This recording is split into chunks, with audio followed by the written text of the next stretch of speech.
अब हम बात करते हैं कि एस मजुमदार यानी कि सचिंद्र मजुमदार की भेंट प्रोफेसर राममूर्ति जी से किस प्रकार हुई थी। तो एस मजुमदार बोलते हैं कि मैं उस समय पढ़ाई में बहुत बिजी था, लेकिन किसी प्रकार से मैंने टाइम निकालकर अपने दोस्त भूतल के साथ जाकर प्रोफेसर राममूर्ति जी से मुलाकात करी। दोस्तों, जो ये एस मजुमदार हैं, ये प्रोफेसर राममूर्ति से, गामा जी से और भी अनेक शक्तिशाली पुरुष से मिले हुए हैं। इन्होंने उनके साथ बैठकर स्वयं बातचीत करी है, इसलिए इनकी बात वास्तव में सत्य है। यह कहते हैं कि प्रोफेसर राममूर्ति जी के 2 कर्तव्य वास्तव में अतुलित थे, यानी कि इन 2 कर्तव्यों को कोई शायद ही कर पाए। एस मजुमदार कहते हैं कि प्रोफेसर राममूर्ति जी 2 कर्तव्यों के लिए बहुत ही अधिक फेमस थे।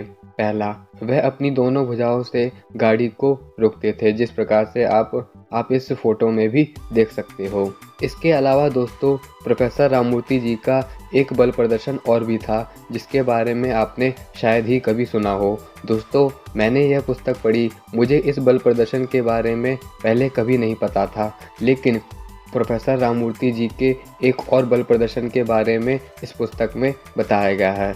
एस मजुमदार कहते हैं कि प्रोफेसर राममूर्ति जी अपनी पीठ पर 8000 पाउंड यानी कि 4000 किलो भारी पत्थर को अपनी पीठ पर रखवाते थे।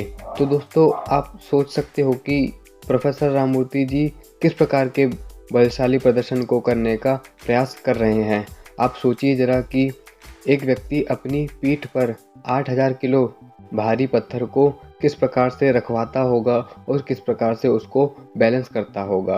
अब एस मजुमदार के शब्दों में कुछ बातें उस बल प्रदर्शन को लेकर इस प्रकार से कही गई हैं। बहुत से बलवान मिलकर उस पत्थर को राममूर्ति की पीठ पर रखते थे और उसके बाद प्रोफेसर राममूर्ति जी उस पत्थर को अपनी पीठ पर ही बैलेंस करते थे, अपने दोनों जांघों की सहायता से और अपने दोनों हाथों की सहायता से उस भारी पत्थर को अपनी पीठ पर बैलेंस करते थे और फिर कुछ समय के बाद उस भारी पत्थर को थोड़ा सा झुककर एक तरफ गिरा दिया करते थे। दोस्तों, प्रोफेसर राममूर्ति जी का यह बल प्रदर्शन वास्तव में बहुत ही श्रेष्ठ है और इसको करने के लिए ना जाने कितने अतुलित बल की आवश्यकता रही होगी।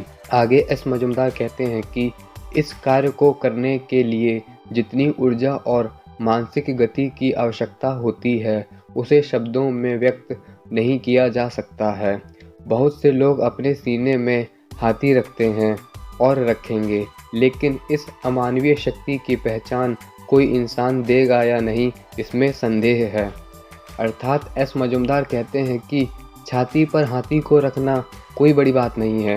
प्रोफेसर राममूर्ति जी छाती पर हाथी को रखवाते थे, लेकिन और भी शक्तिशाली पुरुष थे जिन्होंने अपनी छाती पर हाथी को रखवाया था, जिनकी चर्चा मैं पहले भी वीडियो में कर चुका हूँ।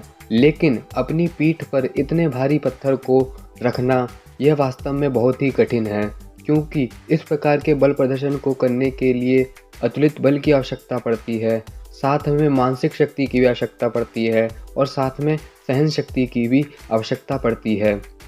इसीलिए एस मजुमदार को यहाँ पर कहना पड़ा कि छाती पर तो हाथी को बहुत से लोग चढ़वा सकते हैं, लेकिन प्रोफेसर राममूर्ति जी की भांति इतने भारी पत्थर को यानी कि 4000 किलो भारी पत्थर को अपनी पीठ पर रखवाना और उसको बैलेंस करना शायद ही कोई व्यक्ति ऐसा कर पाएगा।